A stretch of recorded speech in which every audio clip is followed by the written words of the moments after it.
андай тойдағаны тәтелер ше, ана ұзатуда жылайтын тәтелер ше, которые на самом деле тебя ненавидят.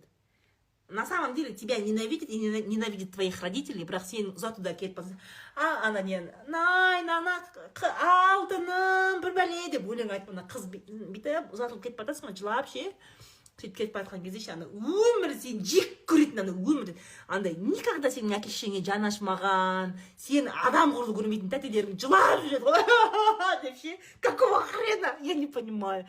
Қазақтың тойы это такой аферизм, пипец бар ғой, маски шоу ғой, таза маски шоу ғой, өтірік. Еще андай тәтелер бар ғой, өмірі күйеулері ішіп жүретін ше, өмір, оны тойға келу қиын ғой, тойға алып келу қиын.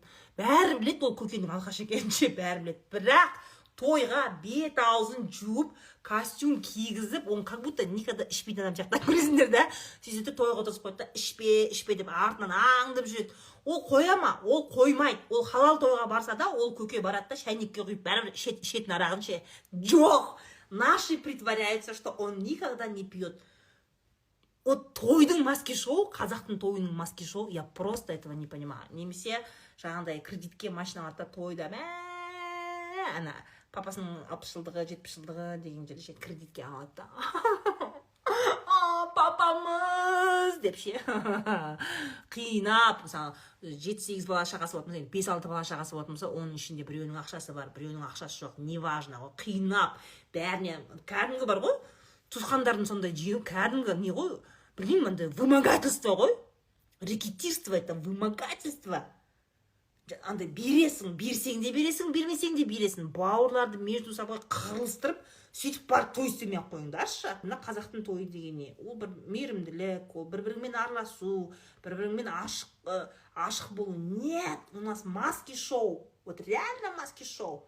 Бауырлар любой тойдың алдында қырылады. Біреуінің қатынына жақпайды, біреуінің байына жақпайды, біреусі ақша бермеймін дейді. Бол, жылап, анау, деп мен бір той істегенде, деген кезде оның артынан валидол шашып, жаңағыдай су шашып, валидол беріп, артынан басқа туысқандар жүгіреді. Болды, успокойся. Любой тойдың алдында 1-2 скандал болады. Әйтеуір біреу инфаркт болады точно. Сол ма сендердің жаңа туысқандармен жақсы қарым-қатынас деген сол ма? Вымогательство ғой. Келсең де келесің, келмесең де келесің. Нанша бересіңдер. Анау Асқардың баласы үйленіп жатыр.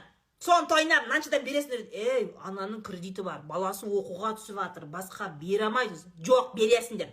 Ертең сендердің де үйлеріңде сондай қызықшылық болады ғой, өлім кетім болады. Береді сол кезде өткізеді деген сияқты сондай маски шоуларың бар ғой ше. Ше, адамның қазақтың негізі тойлары көтен зорлық қой. Чисто көтен зорлық қой. Зорлап бір-біріңді қиынап, сөйтіп туысқандық қарым-қатынасты ұстамай ақ қойыңдаршы.